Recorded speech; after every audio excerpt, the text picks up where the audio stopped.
Hello everyone, welcome to civil step. So आज के lecture में हम डिस्कस करेंगे पॉलिटी के जो भी फैक्चुअल इन्फॉर्मेशन है जो आपके अपकमिंग पेपर के लिए बहुत ज़्यादा रिलेवेंट रहेगी। So basically as you know एचएएस की अगर बात करते हैं तो प्रीवियस ईयर क्वेश्चंस की अगर बात करते हैं तो वहाँ पर काफ़ी फैक्चुअल स्टेटमेंट्स पूछी गई थी पॉलिटी के रिगार्डिंग। तो आज का हमारा जो सेशन रहेगा उसमें हम यही पढ़ने की कोशिश करेंगे what are the important facts that हम जो पॉलिटी में करते हैं, जैसे इंपॉर्टेंट एक्ट्स कौन कौन से हैं, ऐसे इंपॉर्टेंट आर्टिकल्स कौन कौन से आपको देखने को मिलते हैं, इंपॉर्टेंट कमिटीज कमीशंस कौन कौन सी हैं जो आपके पेपर के लिए काफ़ी ज़्यादा रिलेवेंट है। तो ये छोटी सी वीडियो होगी, यहाँ पर फैक्ट फाइल है, एक्सप्लेनेशन ज़्यादा आपको देखने को नहीं मिलेगी, यहाँ पर हम सिर्फ फैक्ट्स को ही रिवाइज करेंगे, राइट। सो जो फैक्चुअल इन्फॉर्मेशन है पॉलिटी के लिए जो रेलिवेंट है आपके पेपर के लिए that we will discuss in detail, right. So let's start. सबसे पहले देखेंगे इंपॉर्टेंट एक्ट्स ना। एज यू नो अगर हम यहाँ पर हिस्टोरिकल एक्ट्स की बात करते हैं तो शुरुआत कहाँ से होती है, that is regulating act of 1773। उसके बाद आपको चार्टर एक्ट देखने को मिलते हैं, तो चार्टर एक्ट ऑफ 1833। उसके बाद आपको देखने को मिलता है गवर्नमेंट ऑफ इंडिया एक्ट ना। गवर्नमेंट ऑफ इंडिया एक्ट की बात करते हैं तो सबसे प्राइमरी 1858 का 1857 का रिवोल्ट होता है, 1858 में आपको देखने को मिलता है ना। इसके की फीचर्स एनीवेज आप पॉलिटी में भी पढ़ते हैं, आप हिस्ट्री में भी पढ़ते हैं। इसके जो की फीचर्स हैं that becomes relevant that you can do yourself, right. So 1909, 1919, 1935 and 1947, ठीक है जी। नेक्स्ट अगर हम बात करते हैं acts for consolidation and reorganisation within the country ना। एज यू नो अगर हम बात करते हैं स्टेट्स को रीऑर्गेनाइज किया गया था on the basis of language, linguistic reorganisation of states उसको कहा जाता है। तो उसके लिए कौन सा एक्ट बना था याद करना है, it is states reorganisation act of 1956 में ना। ऐसे ही north eastern areas reorganisation act of 1971 and eventually आपको Jammu and Kashmir reorganisation act देखने को मिलता है 2019 का। नेक्स्ट हम बात करते हैं जो acts for meeting the needs of Indian societal structure and preserving the heritage. देखिए ऐसी जो क्वेश्चंस है ना आपसे, अगर आप पिछला एचएएस का पेपर देखते हैं उसमें ना एक्ट्स पे बहुत सारे क्वेश्चंस थे, आपसे एक्चुअली में ईयर्स पूछे हुए थे कि ये कौन से ईयर्स में एप्लीकेबल हुआ था। तो बेसिकली आपको ईयर्स मैच करने थे, इसीलिए हम एक्ट्स को ईयर्स के साथ याद करेंगे, राइट। तो आप देख सकते हैं जैसे सिटीजनशिप एक्ट बहुत इंपॉर्टेंट है, आप पार्ट 3 ऑफ द कॉन्स्टिट्यूशन में भी क्या पढ़ते हैं, दैट इज सिटीजनशिप ना। अगर हम सिटीजनशिप की बात करते हैं, सॉरी पार्ट 2 में आपको देखने को मिलता है ना। सिटीजनशिप की अगर बात करते हैं तो it is one of the crucial things, आपको आर्टिकल 5 टू आर्टिकल 11 कॉन्स्टिट्यूशन का देखने को मिलता है दैट डील्स विद सिटीजनशिप ना। आर्टिकल 10 और आर्टिकल 11 में एक्सप्लिसिटली लिखा गया है कि पार्लियामेंट यहां पर लॉज बना सकती है सिटीजनशिप के लिए, ठीक है। So it is only the parliament who can make rules and regulations regarding citizenship. So citizenship की अगर बात करते हैं तो सिटीजनशिप एक्ट बनाया गया था 1955 में, ठीक है। तो 1955 याद रखना है। नेक्स्ट अगर हम बात करते हैं SC STs के लिए, so SC ST and ST prevention of atrocities act 1989 बहुत इंपॉर्टेंट एक्ट है।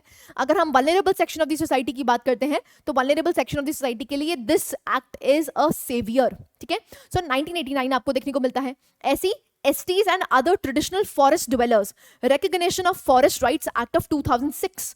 so year याद रखना है 2006। STs के लिए जो भी उनका ड्वेलर्स फॉरेस्ट ड्वेलर्स राइट्स हैं वो यहाँ पर रिकग्नाइज किए गए थे, कब 2006 में बनाया जाता है। ऐसे ही prohibition of child marriage act, so prohibition of child marriage act भी आपको कब देखने को मिलता है 2006 में, ठीक है। तो ये वैसे गवर्नेंस से रिलेटेड और सोसाइटी से रिलेटेड आर्टिकल्स हैं, बट क्योंकि एचएएस ऐसे क्वेश्चंस पूछ रहा है इसलिए इट बिकम्स रेलेवेंट, ठीक है जी। नेक्स्ट अगर हम बात करते हैं स्पेशल मैरिज एक्ट आपको 1954 में देखने को मिलता है। And ancient monuments and archaeological sites remains act, ये है 1958 का। कब का? 1958 का ना। एज द नेम सजेस्ट ये क्या करेगा, ये मॉन्यूमेंट्स और आर्कियोलॉजिकल साइट्स को प्रिजर्व करेगा। नेक्स्ट अगर हम बात करते हैं acts for welfare and empowerment of women, बहुत इंपॉर्टेंट है, यहां से क्वेश्चंस पूछे जा सकते हैं। सो आपसे देख सकते हैं dowry prohibition 1961, protection of women from domestic violence act 2005 बहुत इंपॉर्टेंट है। Next sexual harassment of workplace of women at workplace prevention prohibition and redressal act 2013 का है। ऐसे Muslim women protection of rights on marriage Act of 2019 and Muslim Women Protection of Rights on Divorce Act 1986. ठीक है, so again you have to remember the year is very important. Next, acts related to Indian polity, governance and judicial structure. So Representation of Peoples Act 1950, Representation of Peoples Act 1951. ऐसे ही Parliament, Prevention of Disqualification Act of 1959. ठीक है, 1959 याद रखना है. ऐसे ही पैसा act आपको देखने को मिलता है, which is Panchayats Extension to Scheduled Areas, which is also known as the पैसा एक्ट. कब का है? 1996. ईयर याद रखना है, बहुत इंपॉर्टेंट है. Next, administrative tribunals act 1985, arbitration and conciliation act of 1996, क्योंकि यहाँ पर आपको देखने को मिल रहा है सो ऑल्टरनेटिव डिस्प्यूट रेजोल्यूशन मैकेनिज्म्स को यहाँ पर कोर्ट जुडिशरी काफी ज्यादा प्रमोट कर रहा है, इसीलिए यहाँ पर आर्बिट्रेशन और कंसिलिएशन एक्ट बनाया गया है 1996 में. ग्राम न्यायालय एक्ट बहुत इंपॉर्टेंट है. ग्राम न्यायालय आपको देखने को मिलते हैं, कब बनाया गया है? स्टैट्यूटरी बॉडीज हैं, क्वाजी जुडिशियल बॉडीज हैं, 2008 में. नेक्स्ट अगर हम बात करते हैं कंटेम्प्ट ऑफ कोर्ट्स एक्ट ना, कंटेम्प्ट की अगर बात करते हैं तो हमारे कॉन्स्टिट्यूशन में आपको सिविल और क्रिमिनल कंटेम्प्ट देखने को मिलते हैं, लेकिन जो भी डेफिनेशंस हैं वो कहां पर दी है? 1971 एक्ट में. ठीक है, so contempt of courts act 1971. ऐसे ही prevention of insults to national honour act of 1971 ना, फंडामेंटल ड्यूटीज में आपको देखने को मिलता है कि वी हैव टू रिस्पेक्ट, क्या हमें रिस्पेक्ट करना है? नेशनल एंथम और नेशनल फ्लैग को. तो ऑनर एक्ट्स बनाया गया है कब? 1971 में. Next, national judicial appointments commission 2014 में बनाया गया, एनजैक, जो कि 99th कॉन्स्टिट्यूशनल अमेंडमेंट से इंट्रोड्यूस किया गया था. नाउ अगर हम 99th कॉन्स्टिट्यूशन अमेंडमेंट की बात करते हैं तो इसको अनकॉन्स्टिट्यूशनल करार दे दिया गया था, जिसको हम 4th जजेस केस भी कहते हैं. ठीक है, सो इसको अनकॉन्स्टिट्यूशनल बना दिया गया था, but you need to remember the year, that is 2014. Next आता है एक्ट्स फॉर वल्नरेबल सेक्शन, बहुत इंपॉर्टेंट है. जो भी हमारे vulnerable section of the society है उनके लिए एक्ट्स क्या क्या हैं? सो पहला आपको देखने को मिलता है juvenile justice care and protection of children act 2015. Next, protection of children from sexual offences act, बहुत इंपॉर्टेंट है, पॉक्सो एक्ट 2012 का है. Rights of persons with disabilities PwDs के लिए 2016.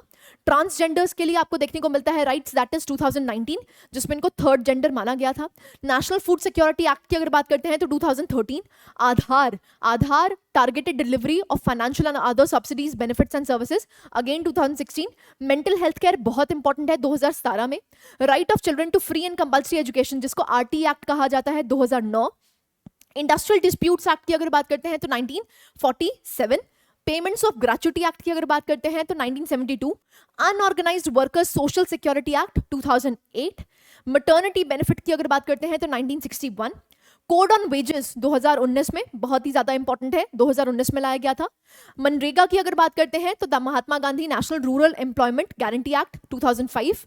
बॉन्डेड लेबर सिस्टम बहुत इंपॉर्टेंट है, इस पे क्वेश्चन पूछा जा सकता है.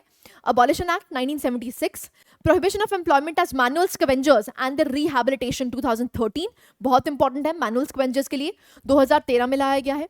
Right to fair compensation and transparency in land acquisition, rehabilitation and resettlement act, ये 2013 का है. ठीक है जी. ऐसे ही अगर हम transparency, promoting transparency in governance, बहुत इंपॉर्टेंट है, यहां से क्वेश्चन पूछा जा सकता है. पोका एक्ट, जिसको प्रिवेंशन ऑफ करप्शन एक्ट भी कहा जाता है, it is 1988. Central vigilance commission act 2003. Right to information act 2005. Lokpal and Lokayukta 2013. And अगर हम बात करते हैं whistle blowers protection act 2014.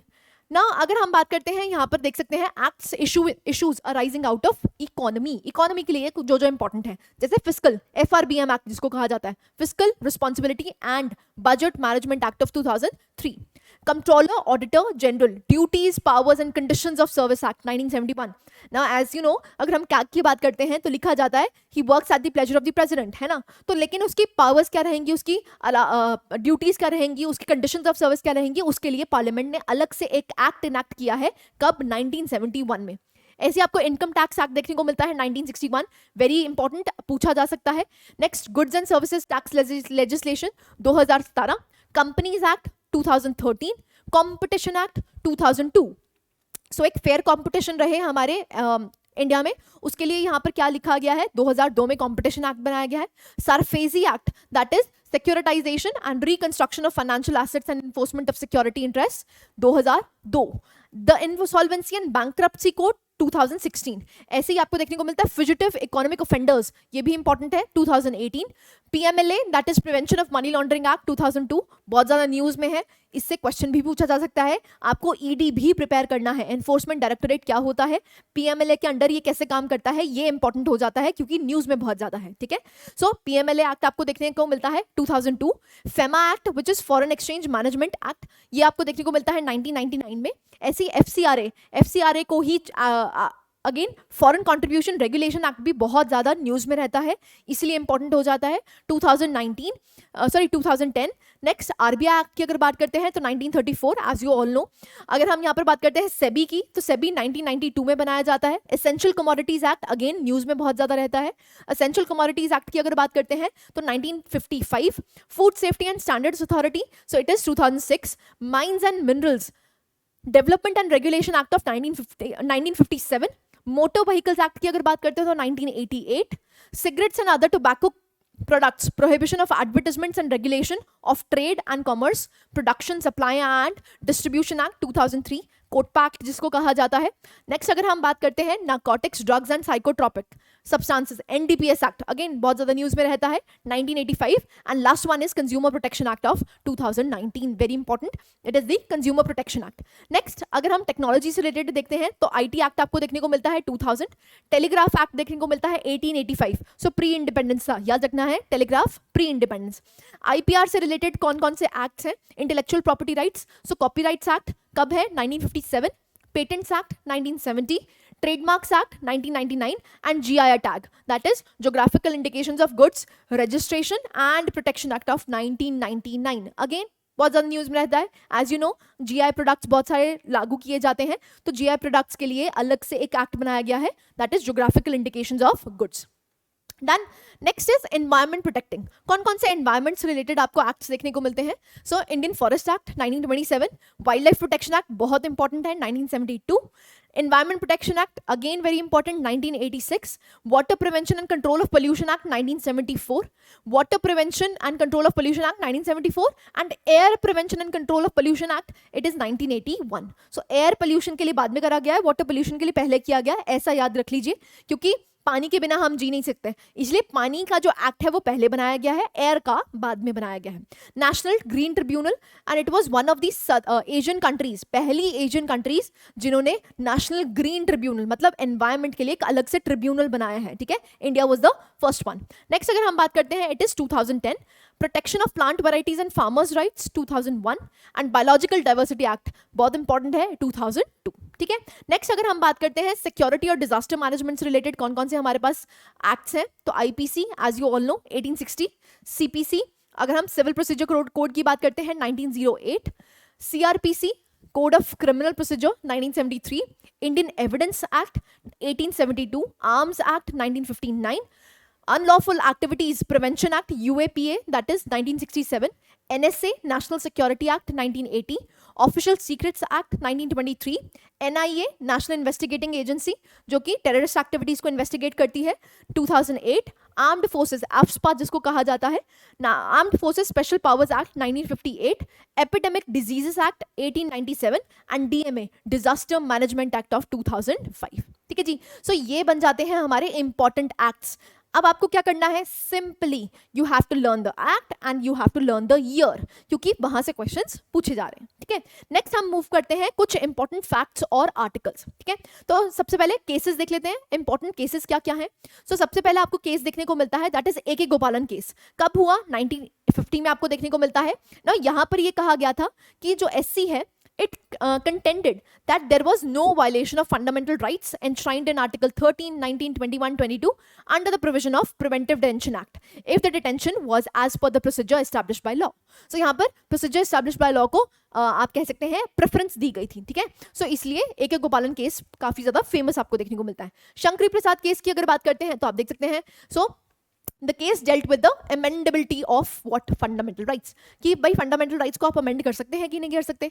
So the first amendment's validity was challenged और सुप्रीम कोर्ट ने यहाँ पर क्या किया था कि that Parliament's power to amend under Article 368 also includes the power to amend the fundamental rights कि पार्लियामेंट के पास पावर एग्जिस्ट करती है कि वो फंडामेंटल राइट्स को भी अमेंड कर सकती है। तो पार्लियामेंट के पास क्या है, अनफेटर्ड पावर्स। ठीक है, सो याद रखना है शंकरी प्रसाद केस। नेक्स्ट आता है बेरूबारी यूनियन केस, बहुत फेमस है जो कि आप पढ़ चुके हो। तो यहाँ पर सुप्रीम कोर्ट ने क्या बोला था कि एग्जामिन किया था, उन्होंने बोला था कि जो 9th अमेंडमेंट एक्ट है it was pass to enforce the agreement. So यहाँ पर क्या कहा गया है, regarding the parliament's power to transfer the territory of Berubari to Pakistan. The Supreme Court examined Article 3 in detail and held that the Parliament cannot make laws under this article in order to execute the Nehru-Noon Agreement.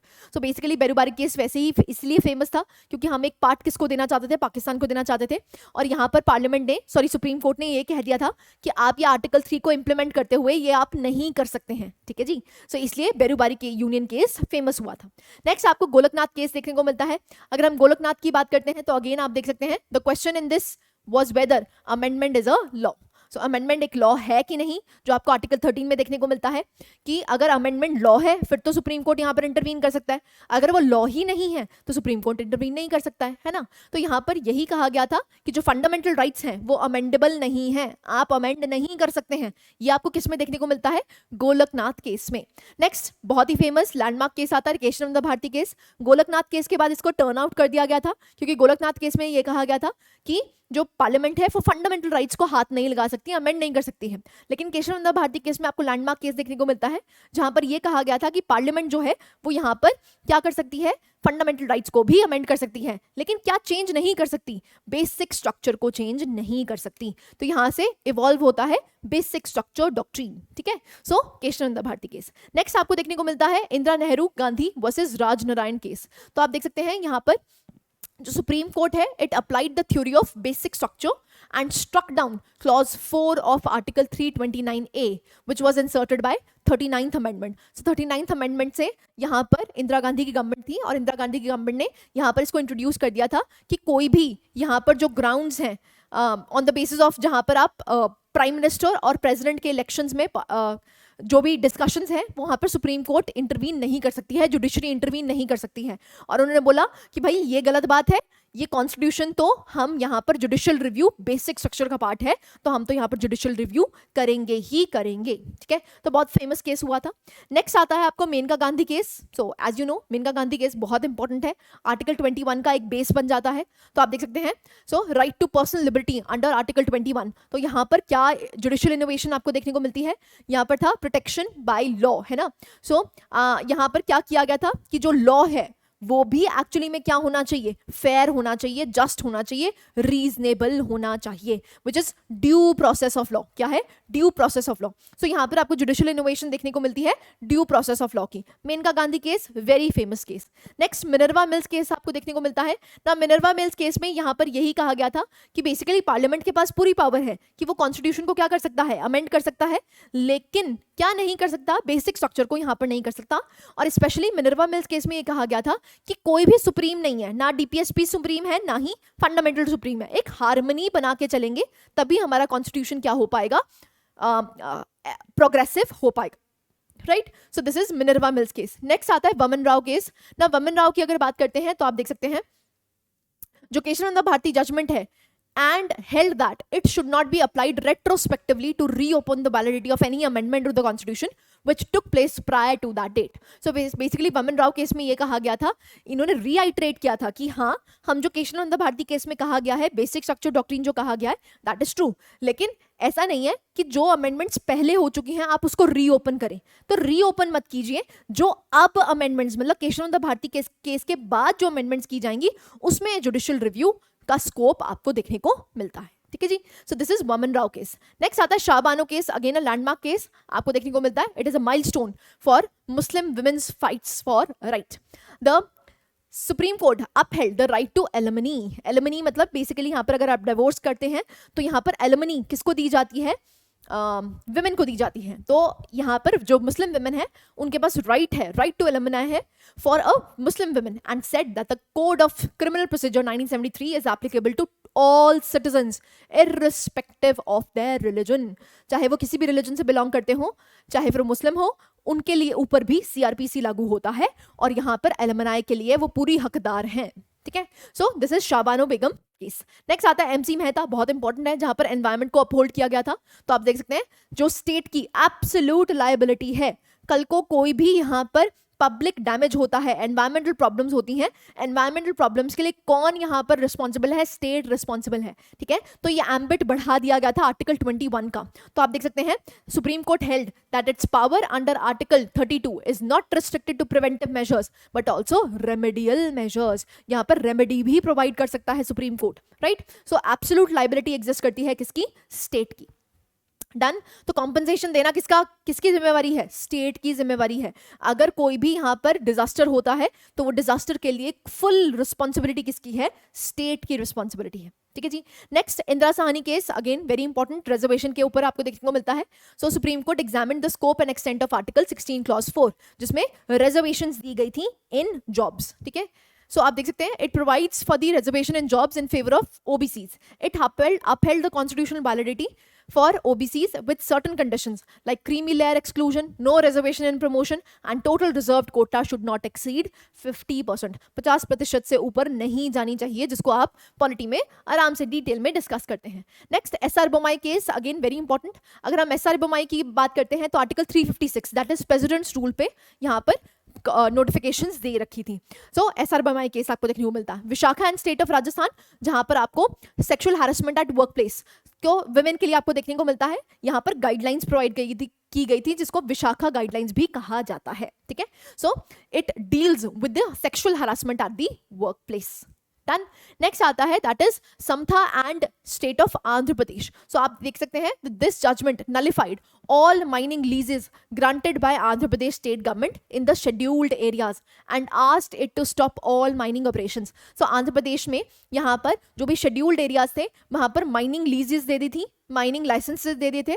तो basically यहाँ पर supreme court ने सारे mining licences को cancel कर दिया था और ये कहा था कि अगर शेड्यूल एरिया की बात की जा रही है तो ग्राम सभा से पूछना बहुत जरूरी है, आप यहाँ पर लाइसेंसेस ऐसे बांट नहीं सकते हैं। लिली थॉमस केस बहुत इंपॉर्टेंट है। अब सुप्रीम कोर्ट की अगर बात करते हैं तो held that the second marriage of a Hindu man without divorcing his first wife, even if the man had converted to Islam, is void unless the first marriage had been dissolved according to Hindu Marriage Act। So basically lily Thomas case में ये कहा गया था कि अगर कोई हिंदू है, उसने पहले मैरिज कर रखी है और उसके बाद वो अपनी पत्नी को छोड़ देता है और वो कन्वर्ट हो जाता है मुस्लिम में, तो भी वो दूसरी शादी नहीं कर सकता है until and unless, क्योंकि आपकी पहली शादी किस में हुई थी? हिंदू मैरिज एक्ट में हुई थी। तो पहले आप डिसॉल्व कीजिए, उसके बाद आप कन्वर्ट कर सकते हैं, ठीक है। So this is Lily Thomas case. IR Coelho case बहुत इंपॉर्टेंट है। सो आप देख सकते हैं 9th शेड्यूल के लिए।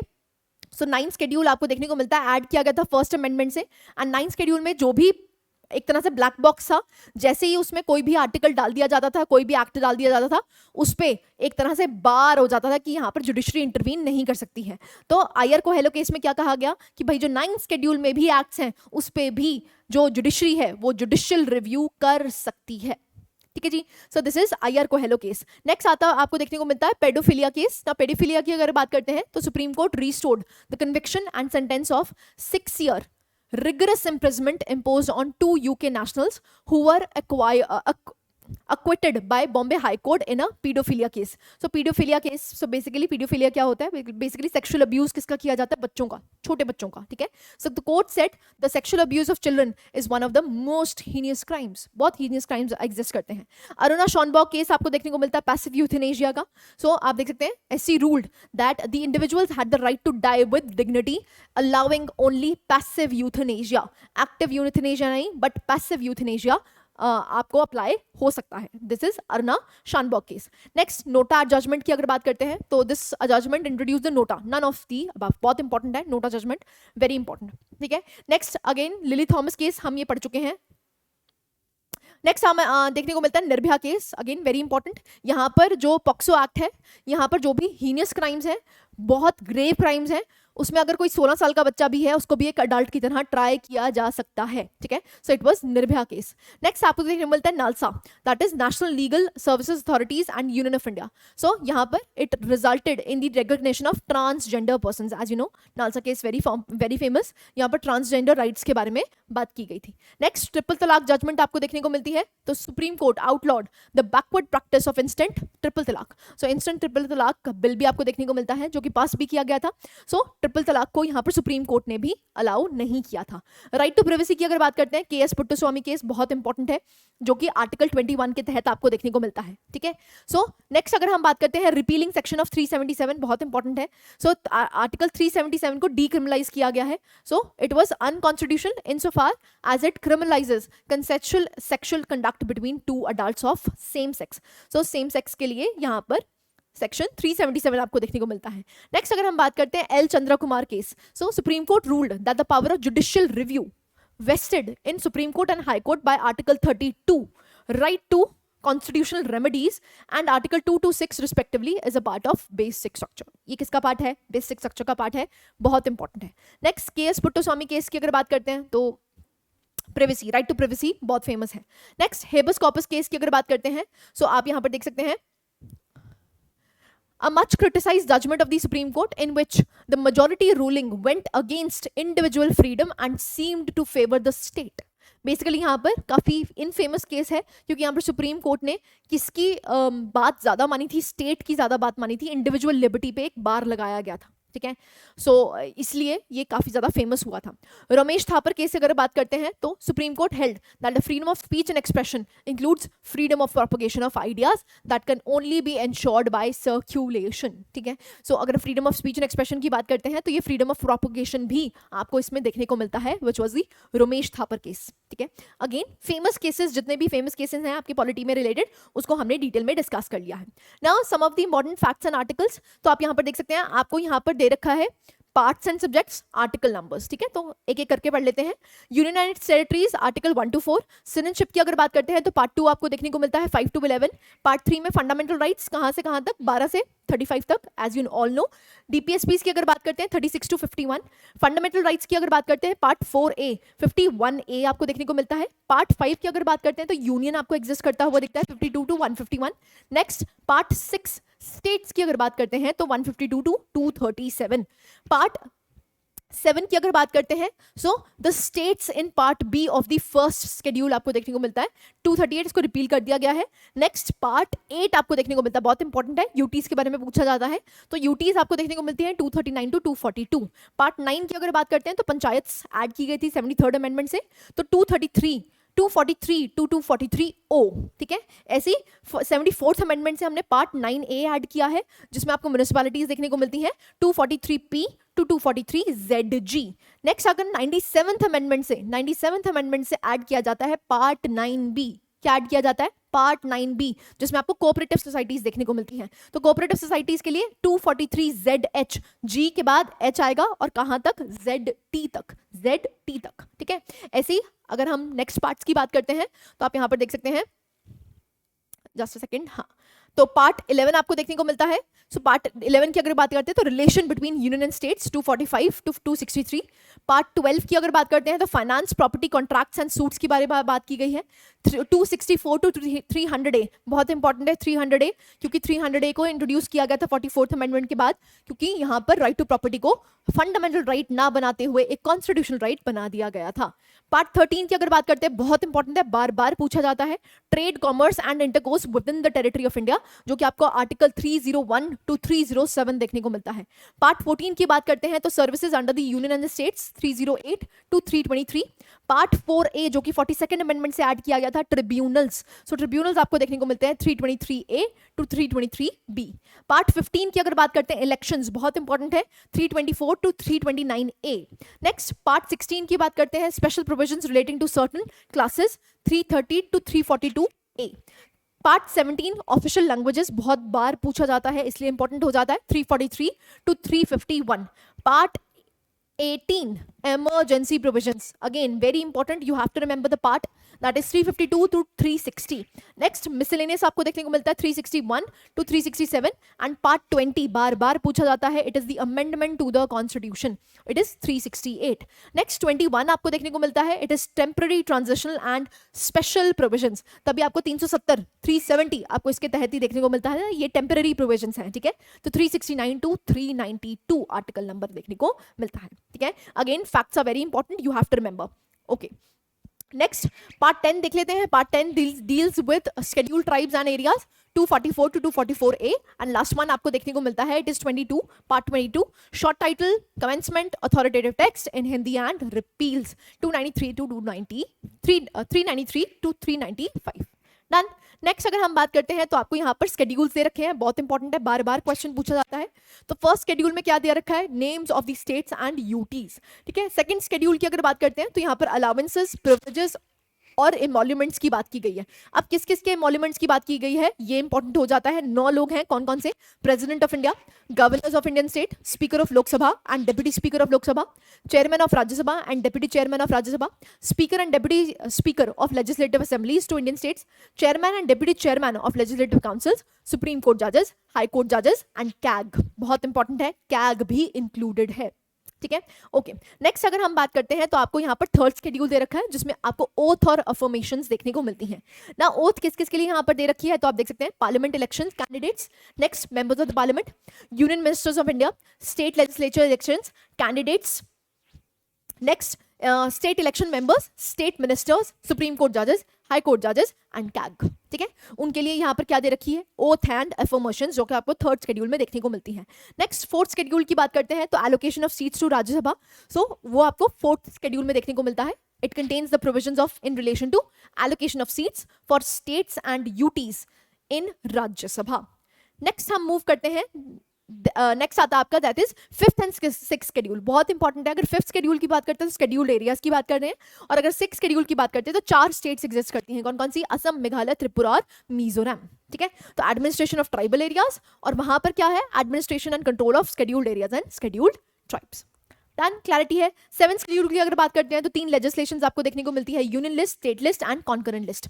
नेक्स्ट अगर हम बात करते हैं एट शेड्यूल में आपको 22 ऑफिशियल लैंग्वेजेस देखने को मिलती हैं. देखिए जो 22 ऑफिशियल लैंग्वेजेस हैं वो आपको दे रखी हैं. Assamese, Bengali, Bodo, Dogri, Gujarati, Hindi, Kashmiri, Konkani, Maithili, Malayalam, Manipuri, Kannada, Marathi, Nepali, Odia, Punjabi, Sanskrit, Santhali and last one है सिंधी, तमिल, तेलुगु, उर्दू. ठीक है. बार बार रिवाइज कर लीजिए. 22 की 22 लैंग्वेजेस याद होनी चाहिए आपको. नेक्स्ट अगर हम बात करते हैं that is in the 9th schedule. So 9th schedule को इंट्रोड्यूस किया गया था फर्स्ट अमेंडमेंट से. एंड यहाँ पर क्या किया गया था? जो भी लॉज, जो भी एक्ट्स बनाए जा रहे थे इस बॉक्स में डाल दिए जाते थे एंड इवेंचुअली यहाँ पर बार कर दिया जाता था कि यहाँ पर जुडिशरी इंटरवीन नहीं कर सकती है. ठीक है. सो 9th शेड्यूल आपको देखने को मिलता है. एंड आयर को हेलो केस के बाद ये कहा गया था कि अगर 9th शेड्यूल में भी आप अगर कोई एक्ट डाल रहे हैं तो भी उसका जुडिशियल रिव्यू हो सकता है. It was 9th schedule. Next 10th schedule की अगर बात करते हैं तो 10th schedule it was added by 52nd amendment, है ना. 52nd amendment it was anti defection law. So anti defection law को यहाँ पर 10th शेड्यूल में ऐड किया जाता है. 11th शेड्यूल को ऐड किया जाता है 73rd अमेंडमेंट से. सो पंचायती राज इंस्टीट्यूशंस के 29 सब्जेक्ट्स आपको देखने को मिलते हैं. एंड 12th शेड्यूल ऐड किया जाता है 74th अमेंडमेंट से, और यहाँ पर आपको देखने को मिलते हैं रिस्पॉन्सिबिलिटीज ऑफ दी म्यूनिसिपैलिटीज. यहाँ पर कितने सब्जेक्ट्स हैं? 18 सब्जेक्ट्स. याद रखना है, बहुत इंपॉर्टेंट है. 29 and 18. Next formation of different states. ये भी फैक्चुअल इन्फॉर्मेशन है, ये आपको पता होनी चाहिए. कौन कौन सी स्टेट्स कब कब बनी है तो आप देख सकते हैं. पंजाब 1947, राजस्थान 1949, असम 1950, बिहार 1950, ओडिशा 1950, वेस्ट बंगाल 1950, उत्तर प्रदेश 1950, मध्य प्रदेश 1950, आंध्र प्रदेश 1953, है ना. पहली स्टेट जो लैंग्वेज के बेसिस बनाई गई थी 1953. नेक्स्ट अगर हम बात करते हैं आपको देखने को मिलता है कर्नाटका, केरला, तमिलनाडु 1956, गुजरात 1960, महाराष्ट्र 1960, नागालैंड 1963, हरियाणा 1966, हिमाचल प्रदेश 1971, मणिपुर 1972, मेघालय 1972. ठीक है जी. और नेक्स्ट आपका आता है दैट इज जस्ट सेकंड. हाँ जी. त्रिपुरा 1972, सिक्किम 1975, अरुणाचल प्रदेश 1987, मिजोरम 1987, गोवा 1987, छत्तीसगढ़ 1 नवंबर 2000, उत्तराखंड 9 नवंबर 2009, झारखंड 15 नवंबर 2000 एंड तेलंगाना लास्ट में 2 जून 2014. ठीक है जी. सो ये है स्टेट्स की फॉर्मेशन. अगेन ईयर याद होना चाहिए. ठीक है जी. Next list of union territories आपको देखने को मिलता है. So Andaman and Nicobar islands का कैपिटल आपको पोर्ट ब्लेयर देखने को मिलता है. ईयर ऑफ फॉर्मेशन इज 1956 और इसका हाई कोर्ट जुरिसडिक्शन क्या है? कलकत्ता. पूछा जाता है, बार बार क्वेश्चंस पूछे जाते हैं इसलिए इंपॉर्टेंट हो जाता है. नेक्स्ट अगर हम बात करते हैं तो आपको देखने को मिलता है दिल्ली. सो न्यू दिल्ली इकलौती आपको यूनियन टेरिटरी देखने को मिलती है जिसका हाई कोर्ट दिल्ली में ही है, ठीक है। सो न्यू दिल्ली की अगर बात करते हैं, न्यू दिल्ली 1956 में बनाई जाती है, दिल्ली हाई कोर्ट ही देखने को मिलता है। लक्षद्वीप कावरत्ती इसकी कैपिटल है, 1956 में ये बनाई जाती है और केरला हाई कोर्ट इसकी हाई कोर्ट ज्यूरिसडिक्शन है। नेक्स्ट चंडीगढ़ की अगर बात करते हैं 1966 पंजाब एंड हरियाणा के लिए है। Next Dadra and Nagar Haveli and Daman and Diu, दमन में आपको देखने को मिलता है एंड बॉम्बे हाई कोर्ट के ज्यूरिसडिक्शन के अंडर आता है, ठीक है। नेक्स्ट अगर हम बात करते हैं पौंडीचेरी, सो पौंडीचेरी 1962 मद्रास हाई कोर्ट के तहत आता है। Jammu and Kashmir Srinagar in summer and Jammu in winter, याद रखना है, इंपॉर्टेंट है। 2019 Jammu and Kashmir and Ladakh high court आपको देखने को मिलता है। लद्दाख का जो कैपिटल है वो है ले, 2019 में यूटी बनाया जाता है, ठीक है जी। नेक्स्ट अगर हम बात करते हैं फंडामेंटल राइट्स, देखो इसको हम क्विकली रिवाइज करेंगे क्योंकि एनीवेज ये आप डिटेल में रीड करते हैं, ठीक है। सो आर्टिकल 12 के तहत क्या दे रखा है, स्टेट की डेफिनेशन, ठीक है। सो आर्टिकल 12 आपको देखने को मिलता है। नेक्स्ट अगर हम आर्टिकल की बात करते हैं, आर्टिकल 13, आर्टिकल 13 में क्या कहा गया है, जो भी लॉ इनकंसिस्टेंट है, जुडिशियल रिव्यू का आपको स्कोप देखने को मिलता है। The law that is inconsistent with the fundamental rights shall be declared null and void, that is article 13। Article 14 की अगर बात करते हैं तो आर्टिकल 14 में आपको इक्वालिटी बिफोर लॉ दे रखा है and equal protection of law. Article 15 की बात करते हैं तो state shall not discriminate on the basis of 5 चीजें, कौन कौन सी, religion, race, caste, sex, place of birth, ठीक है। नेक्स्ट आर्टिकल 16 की अगर बात करते हैं तो यहाँ पर इक्वालिटी ऑफ अपॉर्चुनिटी दे रखी है इन पब्लिक एम्प्लॉयमेंट। आर्टिकल 17 की बात करते हैं अनटचेबिलिटी। आर्टिकल 18 की बात करते हैं abolition of titles. Article 19 to 22 आपको देखने को मिलता है, it is right to freedom. Article 19 की बात करते हैं तो यहाँ पर freedom of speech and expression, assemble peacefully, form associations, move freely throughout the territory, reside and settle, and last one is practice of profession. Article 20 की अगर बात करते हैं, protection of respect of conviction of offenses, ठीक है। So जो भी accused of crimes होते हैं तो उनको क्या rights दे रखे हैं, ये आपको आर्टिकल 20 में देखने को मिलता है। आर्टिकल 21 की बात करते हैं तो लाइफ एंड पर्सनल लिबर्टी के बारे में बात कर रखा है। आर्टिकल 21A जो कि 86th अमेंडमेंट से लाया जाता है, राइट टू एजुकेशन दे रखा है। आर्टिकल 22 की बात करते हैं तो protection against arrest and detention. Article 23 की बात करते हैं तो आर्टिकल 23 और 24 it is right against exploitation. Article 23 की बात करते हैं तो बैन किया गया है ट्रैफिकिंग को। एंड अगर आर्टिकल 24 की बात करते हैं तो employment of children in hazardous activities. Next article 25 to 28 की बात करते हैं तो यहाँ पर रिलीजियस फ्रीडम्स दे रखी हैं। आर्टिकल 25 की बात करते हैं तो freedom of conscience, profession, practice, propagation of religion, ठीक है जी। सो ये आर्टिकल 25 आपको देखने को मिलता है। आर्टिकल 26 की बात करते हैं तो freedom to manage religious affairs. Article 27 freedom of payment of taxes for the promotion of any particular religion. देखो टैक्स यहाँ पर नहीं लगाया जा सकता बट फी ले सकते हैं, ठीक है, ये इंपॉर्टेंट है। नेक्स्ट आर्टिकल 27 की बात करते हैं, सॉरी आर्टिकल 28 की बात करते हैं तो freedom as to attendance at religious instruction और religious worship in certain educational institutions. Next cultural rights आपको देखने को मिलते हैं 29 एंड 30। 29 की अगर बात करते हैं तो any section of citizen, minority नहीं, सिर्फ any section of citizen can residing in any part of India have distinct language और स्क्रिप्ट, ठीक है, या कल्चर, तो वो अपने कल्चर को प्रोटेक्ट कर सकते हैं, ठीक है। आर्टिकल 30 की अगर बात करते हैं तो यहाँ पर माइनॉरिटीज की बात की गई है, ठीक है, याद रखना है। राइट टू माइनॉरिटीज रिलीजियस और लिंग्विस्टिक, रिलीजियस या फिर लिंग्विस्टिक है, वो इस्टेब्लिश कर सकते हैं अपने एजुकेशनल इंस्टीट्यूशंस, ठीक है। आर्टिकल 32 की अगर बात करते हैं, हम 31 के बारे में भी पढ़ेंगे। आर्टिकल 32 की बात करते हैं तो यहाँ पर रेमेडियल राइट्स दे रखे हैं, कॉन्स्टिट्यूशनल रेमेडीज दे रखी हैं, जिसमें आपको हेबस कॉर्पस, मैंडेमस क्वो वारंटो, प्रोहिबिशन और सर्चरारे देखने को मिलता है। आर्टिकल 33 की बात करते हैं तो पार्लियामेंट यहाँ पर फंडामेंटल राइट्स को रिस्ट्रिक्ट कर सकता है कुछ के लिए, जैसे जो आर्मी में वर्क कर रहे हैं तो उनके लिए कुछ फंडामेंटल राइट्स को रिस्ट्रिक्ट कर सकता है, लेकिन कौन कर सकता है, सिर्फ और सिर्फ पार्लियामेंट। आर्टिकल 34 की अगर बात करते हैं तो आप देख सकते हैं यहाँ पर मिलिट्री रूल की बात की गई है, मार्शल लॉ की बात करी गई है, आर्टिकल 34। आर्टिकल 35 की बात करते हैं तो यहाँ पर पावर दे रखी है पार्लियामेंट को कि सिर्फ पार्लियामेंट इनैक्ट कर सकता है laws to implement the fundamental rights, ठीक है। So that is article 35। Now the rights that are only available to the citizens, that is important, you have to remember. Article 15, 16, 19, 29 and 30, ये जो articles हैं ये सिर्फ और सिर्फ सिटीजंस के लिए एप्लीकेबल हैं, ठीक है। सो 15, 16, 19, 29 एंड 30 ये आपको आर्टिकल्स देखने को मिलते हैं that are only for that is citizens. Next अगर हम बात करते हैं रीजनेबल रिस्ट्रिक्शंस कौन कौन सी एग्जिस्ट करती हैं, क्योंकि यहां से क्वेश्चन पूछा जा सकता है। अगर हम आर्टिकल 19 क्लॉज 1 क्लॉज ए की बात करते हैं जो कि freedom of speech and expression है, तो क्या क्या रिस्ट्रिक्शंस हैं, क्या क्या यहाँ पर एक्सेप्शंस एग्जिस्ट करती हैं, तो आर्टिकल 19 क्लॉज 2 में दे रखा है, जैसे the state can impose reasonable restrictions on the grounds of friendly relations with foreign states, incitement to offenses, public order, sovereignty and integrity of India, defamation, contempt of court, security of state, decency और morality. ठीक है, ऐसे ही अगर हम यहाँ पर 19 clause 1 sub clause B की बात करते हैं तो आर्टिकल 19 क्लॉज 3 में एक्सेप्शंस दे रखी हैं. रीजनेबल रिस्ट्रिक्शंस किस किस पे लगा सकते हैं, sovereignty, integrity of India, public order including maintenance of traffic in concerned areas. Next अगर हम बात करते हैं 19 clause 1 sub clause C, freedom of association दे रखा है. इसकी एक्सेप्शंस आपको 19 क्लॉज 4 में देखने को मिलती है. कौन कौन सी है, sovereignty of India, integrity of India, public order और मोरालिटी, ये आपको रिस्ट्रिक्शंस दे रखी हैं. Article 19 clause D, freedom of movement, plus article 19 clause 1 sub clause ई जो फ्रीडम ऑफ रेजिडेंस है, तो यहाँ इन दोनों की रिस्ट्रिक्शंस आपको 19 क्लॉज 5 में दे रखी हैं. अब रीजनेबल रिस्ट्रिक्शंस कौन सी हैं, interest of general public, protection of interests of STs. ठीक है जी. नेक्स्ट अगर हम बात करते हैं 19 क्लॉज 1 सब क्लॉज जी की बात करते हैं तो इसकी रिस्ट्रिक्शंस आपको 19 क्लॉज सी में दे रखी हैं. तो आप देख सकते हैं यहाँ पर आपको दे रखा है, the state can impose reasonable restrictions on the exercise of right and interest of the general public के लिए. So जैसे प्रोफेशनल और टेक्निकल क्वालिफिकेशन जब आप कहिए कि भाई आप डॉक्टर की डिग्री नहीं है लेकिन आप डॉक्टर की जो प्रोफेशन है वो प्रैक्टिस करना चाहते हैं, आप ऐसा नहीं कर सकते हैं. ठीक है, रिस्ट्रिक्शंस आपको देखने को मिलती है. Next, exceptions to the fundamental rights. So मैंने आपको बताया 31 हम पढ़ेंगे, तो 31A में क्या रखा है, कुछ ऐसे लॉज को सेव करा हुआ है जहां पर जुडिशरी इंटरवीन नहीं कर सकती है. तो अगर कोई स्टेट स्टेप्स लेता है और जिसमें आपका आर्टिकल 14 और 19 डैमेज होता है तो यहाँ पर स्टेट कह देता है कि भाई आप जुडिशरी अप्रोच नहीं कर सकते हैं. ठीक है, सो कुछ सेव किए जाते हैं laws providing for acquisition of estates. Next अगर हम बात करते हैं 5 कैटेगरीज ऑफ लॉज देखने को मिलते हैं.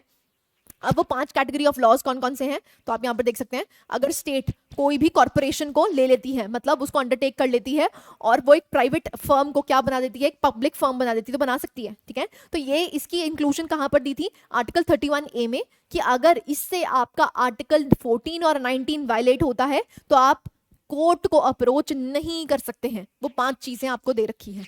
ऐसी आर्टिकल 31A की बात करते हैं, does not immunise a state law from judicial review. Judicial review तो हो सकता है.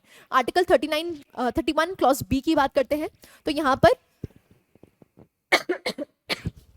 जो 9th शेड्यूल में लॉज डाले जाते हैं और वो किसी भी फंडामेंटल राइट को अगर डैमेज कर रहे हैं तो भी आप कोर्ट अप्रोच नहीं कर सकते थे. ठीक है, तो 9th शेड्यूल के तहत जो भी आर्टिकल्स आपको देखने को मिलते हैं तो उसके लिए आर्टिकल 31 क्लॉज 31B बनाया जाता है. ठीक है, तो केशवनंदा भारती केस और IR कोहेलो केस जो हम अभी पढ़ के आए हैं उसके तहत आपको देखने को मिलते हैं. आर्टिकल 31C बहुत ज्यादा न्यूज में है, इंपॉर्टेंट हो जाता है. तो अगर स्टेट आर्टिकल 39 क्लॉज बी जो कि DPSPs का पार्ट है, आर्टिकल 39 क्लॉज सी को फुलफिल करने के लिए अगर आपका आर्टिकल 14 और 19 डैमेज होता है तो हो सकता है आप कोर्ट अप्रोच नहीं कर सकते हैं. ये आपको आर्टिकल 31C में देखने को मिलता है. आर्टिकल 31C को ऐड किया गया था 25th अमेंडमेंट से. किससे, 25th अमेंडमेंट से. ठीक है जी. ओके, नेक्स्ट आपको देखने को मिलता है दैट आर दी रिट्स. ठीक है, तो रिट्स के बारे में हम अगेन जल्दी से देख लीजिए. हेबस कॉर्पस दे रखी है, अगेन आप डिटेल्स आराम से इसको रीड कर सकते हैं क्योंकि anyways you have read in detail. हमारा फैक्चुअल फाइल प्रोवाइड करने का मकसद ये है कि आप एक दिन पहले, पेपर से एक दिन पहले आप सिर्फ ये रिवाइज करके जाएं एंड यू आर डन. ठीक है, क्योंकि आप बेसिक कॉन्सेप्ट्स एनीवेज कर चुके हैं. सो हेबस कॉर्पस मैंडमस आपको देखने को मिलता है, prohibition, certiorari and last one is quo warranto. ठीक है, so again you can see किस किस के लिए एप्लीकेबल है और किस किस के लिए एप्लीकेबल नहीं है. डन. नेक्स्ट अगर हम बात करते हैं तो आपको देखने को मिलता है सोशलिस्टिक प्रिंसिपल्स. नाउ इंपॉर्टेंट है DPSPs के लिए. Again we would not do it in detail, आपको सिर्फ रिवाइज करने के लिए दिया हुआ है. आर्टिकल नंबर याद रखने हैं. अगर हम बात करते हैं DPSPs की, हमारे कॉन्स्टिट्यूशन में कोई सेग्रीगेशन नहीं है. हमारे कॉन्स्टिट्यूशन में कोई सेग्रीगेशन नहीं दे रखी है, हमने सेग्रीगेशन की है फॉर आवर कन्वीनियंस. तो सोशलिस्टिक प्रिंसिपल्स की अगर बात करते हैं तो आर्टिकल 38, 39, 39A जो कि 42nd अमेंडमेंट से ऐड किया गया था, 41, 42, 43A एंड लास्ट वन आपको देखने को मिलता है दैट इज आर्टिकल 47. ठीक है, ये सोशलिस्टिक प्रिंसिपल्स हैं. गांधीयन प्रिंसिपल्स की अगर बात करते हैं तो गांधीयन प्रिंसिपल्स में आपको देखने को मिलता है आर्टिकल 40, बहुत इंपॉर्टेंट है, विलेज पंचायत के बारे में बात की गई है. ऐसे ही आपको देखने को मिलता है 43 कॉटेज इंडस्ट्रीज की, 43B, 46, 47 43 बी की बात करते हैं तो 97th अमेंडमेंट से लागू किया गया था, दैट इज कोऑपरेटिव सोसाइटीज, ठीक है। 47 और 48 आपको देखने को मिलता है। नेक्स्ट लिबरल इंटेलेक्चुअल की अगर बात करते हैं तो कौन कौन से डीपीएसपीज आपको देखने को मिलते हैं, दैट इज 44, 45, 48, 48A, 49, ठीक है जी, 49, 50 एंड 51 ये आपको देखने को मिलते हैं। These are social liberal intellectual principles. Then clarity है। अब कौन कौन से न्यू ऐड किए गए हैं, देखो यहां से क्वेश्चन पूछा जाता है, इसलिए ये इंपॉर्टेंट हो जाता है। न्यू डायरेक्टिव्स कौन कौन से हैं, किस अमेंडमेंट के थ्रू कौन कौन से ऐड किए गए हैं। तो आप यहाँ पर देख सकते हैं 42nd अमेंडमेंट से क्या क्या ऐड किया गया, आर्टिकल 39, 39A, 43A, 48A, ठीक है, ये चीजें ऐड करी गई हैं 42nd अमेंडमेंट से। ऐसे ही 44th अमेंडमेंट की अगर बात करते हैं तो आप देख सकते हैं आपको देखने को मिलता है inserted section 2 to article 38, section 2 को ऐड किया गया जिसमें मिनिमाइज इनइक्वालिटीज की बात की गई थी। 86th अमेंडमेंट की अगर बात करते हैं तो आर्टिकल 45 में ऐड किया गया है, ठीक है। तो सब्जेक्ट मैटर चेंज किया है, आर्टिकल 21A भी ऐड किया गया था 86th अमेंडमेंट से, और आर्टिकल 45 में भी चेंजेस किए गए हैं। 97th अमेंडमेंट एक्ट की बात करते हैं तो 97th अमेंडमेंट में आपको 43B देखने को मिलता है जहां पर कोऑपरेटिव सोसाइटीज की बात की गई है। तो these are some of the new directive principles that were added by the constitutional amendments, ठीक है ना। डायरेक्टिव्स आउटसाइड पार्ट 4 ये भी पूछा जाता है, बार बार क्वेश्चन पूछा जाता है। तो आप देख सकते हैं यहां पर आपको आर्टिकल नंबर है जैसे 335 आपको देखने को मिलता है जिसमें SC और ST के में जो मेंबर्स हैं shall be taken into consideration. ऐसे आर्टिकल 350B जो आपको देखने को मिलता है 7th कॉन्स्टिट्यूशनल अमेंडमेंट से ऐड किया गया था, और यहाँ पर special officer for linguistic minorities की बात की गई है। सो ये भी क्या है, ये डायरेक्टिव प्रिंसिपल ही है लेकिन इट इज आउटसाइड पार्ट 4। ऐसी 351 की बात करते हैं तो promote the spread of Hindi language, Hindi language को स्प्रेड करने के लिए यहाँ पर आर्टिकल 351 आपको देखने को मिलता है। नेक्स्ट फंडामेंटल ड्यूटीज, अगेन हम इसको वैसे पढ़ चुके हैं लेकिन आपकी फाइल में जरूर यहाँ पर ऐड किया गया है क्योंकि इंपॉर्टेंट हो जाता है, ठीक है। सो आपको ABCD इनिशियली 10 थे और इसके बाद 11th ऐड किया जाता है by 86th amendment. 86th amendment में राइट टू एजुकेशन दिया गया था, उसके तहत आपको फंडामेंटल राइट्स में एक पोर्शन और ऐड करता हुआ दिखता है, ठीक है। So again you can read it, आराम से इसको रीड कर सकते हैं। एनीवेज आपने इसको जरूर याद करा होगा। तो आप देख सकते हैं यहाँ पर जो K वाला पोर्शन है, K को याद कैसे रखना है, किड्स के लिए ऐड किया था तो K पोर्शन ऐड किया था, ठीक है। सो आप देख सकते हैं 86th अमेंडमेंट से इसको ऐड किया जाता है। नेक्स्ट आता है सेंटर स्टेट रिलेशंस के लिए इंपॉर्टेंट आर्टिकल्स। सो आप देख सकते हैं यहाँ पर आपको 249 देखने को मिलता है। तो 249 में लेजिस्लेटिव रिलेशंस के बारे में बात किया गया है। 250 की बात करते हैं तो power of parliament to legislate with respect to any matter in the state list. कहाँ पर, जैसे राज्यसभा जब रेजोल्यूशन पास कर लेती है 2/3 मेजोरिटी से, तो यहाँ पर जो पार्लियामेंट है वो स्टेट सब्जेक्ट को लेजिस्लेट कर सकता है। ऐसी कोई इंटरनेशनल अग्रीमेंट्स को फुलफिल करना है, अगर नेशनल इमरजेंसी लगी हुई है, अगर प्रेसिडेंट्स रूल लगा हुआ है, तो यहाँ पर जो पार्लियामेंट है वो स्टेट लेजिस्लेचर के सब्जेक्ट्स को लेजिस्लेट कर सकती है। आर्टिकल 252 की बात करते हैं तो अगर कोई 2 या 2 से ज्यादा स्टेट्स बोलती हैं कि भाई हमारा सब्जेक्ट मैटर आप ले लीजिए, तो वहां पर ये एप्लीकेबल है। तो आर्टिकल 252। आर्टिकल 353 की अगर बात करते हैं तो इंटरनेशनल अग्रीमेंट्स के लिए। नेक्स्ट ऐसे ही अगर हम बात करते हैं तो एडमिनिस्ट्रेटिव रिलेशंस कौन कौन, तो आपको आर्टिकल नंबर देखने को मिलते हैं 256 टू 360। सो आप देख सकते हैं यहाँ पर आपको पावर्स दे रखी हैं। Obligation of the states and the unions, control of union over the states in certain cases, power of union to confer powers etcetera, and power of the states to entrust functions and jurisdiction दे रखी है, ठीक है। ऐसे ही आप देख सकते हैं फाइनेंशियल रिलेशंस भी दे रखे हैं। फाइनेंशियल रिलेशंस आपको 268 टू आपको देखने को मिलते हैं, दैट इज 279A भी है, 271 तक आपको देखने को मिलता है। 279A कब ऐड किया जाता है, GST से, ठीक है। तो GST काउंसिल आपको देखने को मिलती है 279A में, ठीक है। 268, 269, 270, 271 यहां तक आपको देखने को मिलते हैं financial relations between the centre and the state. Then correct है, ठीक है। तो again you can read it. Next आपको देखने को मिलते हैं important articles in the Indian constitution, कुछ इंपॉर्टेंट आर्टिकल्स, जैसे आर्टिकल 52 की बात करते हैं president of India. Article 54 elections के लिए है, प्रेसिडेंट के लिए। आर्टिकल 61 इंपीचमेंट प्रोसेस आपको देखने को मिलता है। Article 155 appointment of the governor. Article 161 powers of the governor, and article 175 right of the governor to address and send messages to the house. ठीक है जी। नेक्स्ट आपको आर्टिकल्स देखने को मिलते हैं वाइस प्रेसिडेंट से related. So article 63, article 82 readjustment after each census, बहुत इंपॉर्टेंट है, जिसमें डीलिमिटेशन कमीशन आपको देखने को मिलता है, article 82। Article 83 duration of the houses of the parliament. Next आपको देखने को मिलता है article 100, it is voting in the parliament, again important है। आर्टिकल 102 जो कि डिस्क्वालिफिकेशन दे रखी है for the membership. Article 102 disqualification. Article 108 joint sitting, बहुत इंपॉर्टेंट है, जॉइंट सिटिंग के बारे में बात कर रखी है। ऐसी अगर हम बात करते हैं, ये 202 नहीं है, 102 है, इसको ठीक कर लेना। सो आर्टिकल्स आपको देखने को मिलते हैं। So bills reserved for the consideration of the president. Annual financial statement आपको स्टेट्स की देखने को मिलती है। आर्टिकल 239 ए की बात करते हैं तो स्पेशल प्रोविजंस, बहुत इंपॉर्टेंट है, ये पूछा जाता है। 239 ए। 243 पंचायत एंड रिलेटेड डेफिनेशंस आपको देखने को मिलती है। 243 बी की बात करते हैं कॉन्स्टिट्यूशन ऑफ पंचायत। 243 एफ की बात करते हैं तो disqualification of membership in the panchayat, ठीक है। 243 के इलेक्शंस। 243 M parts that do not apply to certain areas। 249 की बात करते हैं तो powers of the parliament to legislate with respect to state matters, ठीक है। Next article 111 assent to bills, बहुत इंपॉर्टेंट है। Article 110 defines money bills. Article 112 annual financial statement देखने को मिलता है। Article 123 power of the president to promulgate ordinances, ठीक है। सो और उल्टा क्या है, 213 के लिए क्या है, गवर्नर ऑर्डिनेंसेस प्रोमलगेट कर सकता है। Article 124 establishment and constitution of the supreme court. Article 131 बहुत इंपॉर्टेंट है, ओरिजिनल ज्यूरिसडिक्शन से रिलेटेड है। Article 144 law declared by supreme court to be binding on all courts, बहुत इंपॉर्टेंट है, ये न्यूज में था इसलिए इंपॉर्टेंट हो जाता है। Article 142 which is enforcement of decrees and orders of supreme court. So यहाँ पर एनफोर्समेंट करी जानी चाहिए, जो भी जजमेंट्स दे रखी हैं सुप्रीम कोर्ट ने, तो वहां पर 142। ऐसी अगर हम यहाँ पर पढ़ते हैं आपको देखने को मिलता है 275 ग्रांट्स, बहुत इंपॉर्टेंट है, ग्रांट्स के बारे में पूछा गया, स्टैट्यूटरी ग्रांट्स आपको 275 में देखने को मिलती है। आर्टिकल 282 की बात करते हैं तो एक्सपेंडिचर के बारे में बात करी गई है। Article 262 resolve disputes inter state water. 263 की बात करते हैं, इंटर स्टेट काउंसिल्स आपको देखने को मिलती है। Article 330 which is reservation of seats for SCs and STs, ठीक है जी। So these are some of the important articles that we have read। Article 243 की बात करते हैं तो ऑफिशियल लैंग्वेज के बारे में बात करेगी है। आर्टिकल 143 की बात करते हैं तो power of the president, very important, it is the power of the president to consult supreme court, जिसको एडवाइजरी ज्यूरिसडिक्शन भी कहा जाता है, ठीक है, इंपॉर्टेंट है। Next special provisions for states. अब देखिए ये जो आर्टिकल नंबर है आपको एज सच सिंपली याद रखना है कौन सा आर्टिकल नंबर किस स्टेट से रिलेटेड है। तो 371 आपको देखने को मिलता है जहां पर स्पेशल प्रोविजंस दे रखी हैं कुछ स्टेट्स के लिए। तो 371 महाराष्ट्र और गुजरात के लिए है।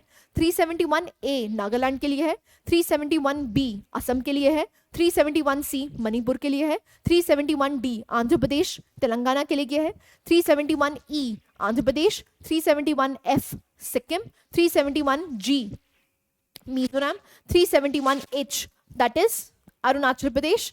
आई गोवा, जे एंड कर्नाटका, ठीक है। ये कुछ स्पेशल प्रोविजंस दे रखी हैं, आपने इसको डिटेल में जरूर पॉलिटी में जरूर पढ़ा होगा, ठीक है। So just you have to remember the name of the state. Next important constitutional amendments के बारे में बात कर लेते हैं। तो पहली फर्स्ट अमेंडमेंट आपको देखने को मिलती है जहां पर 9th शेड्यूल को ऐड किया गया था और यहां पर एम्पावर किया गया था स्टेट को कि वो स्पेशल प्रोविजंस बना सकता है ओबीसीज के लिए। नेक्स्ट अगर हम बात करते हैं तो आपको 7th कॉन्स्टिट्यूशनल अमेंडमेंट देखने को मिलता है। तो बेसिकली यहाँ पर रीऑर्गेनाइजेशन की गई थी। तो as you no 7th amendment से यहाँ पर आर्टिकल 350B भी ऐड किया गया था जहां पर special officer for linguistic minorities की बात की गई थी, ठीक है जी। नेक्स्ट अगर हम बात करते हैं तो आपको देखने को मिलता है that is 9th constitutional amendment. So यहाँ पर फैसिलिटेट किया गया था सेसेशन ऑफ इंडियन टेरिटरी, जो बेरे बरे केस है, बेसिकली पाकिस्तान को यहाँ पर टेरिटरी दे दी गई थी, ठीक है।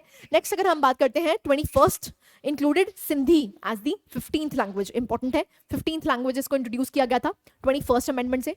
26th अमेंडमेंट की अगर बात करते हैं तो प्रिवी पर्सेस को यहाँ पर अबॉलिश करके abolishment of privy purses and privileges of the former rulers of princely states. 36th constitutional amendment की बात करते हैं तो सिक्किम को एक फुल फ्लेज्ड स्टेट बना दिया गया था।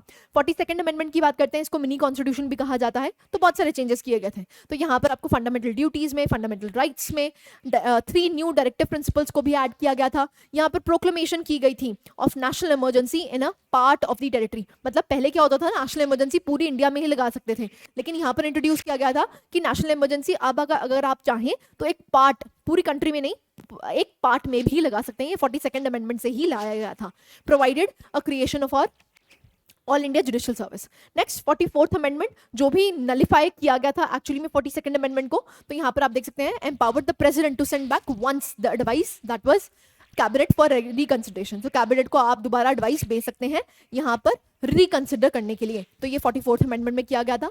और यहाँ पर इंटरनल डिस्टर्बेंस को रिप्लेस करके आर्म्ड रिबेलियन कर दिया गया। यहाँ पर नेशनल इमरजेंसी तभी लगा सकते हैं जब रिटन रिकमेंडेशन हो कैबिनेट की। यहीं से आपको कैबिनेट वर्ड इंट्रोड्यूस होता हुआ दिखता है, नहीं तो हमारे कॉन्स्टिट्यूशन में cabinet as a word was nowhere written, है ना। It was after the 44th amendment जब कैबिनेट वर्ड को इंट्रोड्यूस किया जाता है। Next, provided that the fundamental rights guaranteed by articles 20 and 21 can not be suspended. So even अगर आप national emergency लगी हुई है तो आप आर्टिकल 20 और 21 को यहाँ पर नहीं नलिफाई कर सकते हैं, ठीक है, सस्पेंड नहीं कर सकते हैं। ये 44th अमेंडमेंट में कहा गया था। नेक्स्ट आपको देखने को मिलता है 52nd amendment, it is 10th schedule anti defection law यहाँ पर बनाया गया था। नेक्स्ट 61st कॉन्स्टिट्यूशनल अमेंडमेंट की बात करते हैं तो यहाँ पर एलिजिबिलिटी एज घटाई गई थी, पहले 21 ईयर्स थी वोटिंग एज, अब इसको 18 ईयर्स कर दिया गया था। नेक्स्ट अगर हम बात करते हैं 71st अमेंडमेंट, बार बार पूछा जाता है, याद रखना है, कोंकणी, मणिपुरी और नेपाली जो ये 3 लैंग्वेजेस हैं इनको इंट्रोड्यूस किया गया था 8th शेड्यूल के तहत, ठीक है जी। नेक्स्ट अगर हम बात करते हैं तो आपको 73rd अमेंडमेंट देखने को मिलती है जहां पर कॉन्स्टिट्यूशनल स्टेटस दिया गया था किसको, पंचायती राज इंस्टीट्यूशंस को।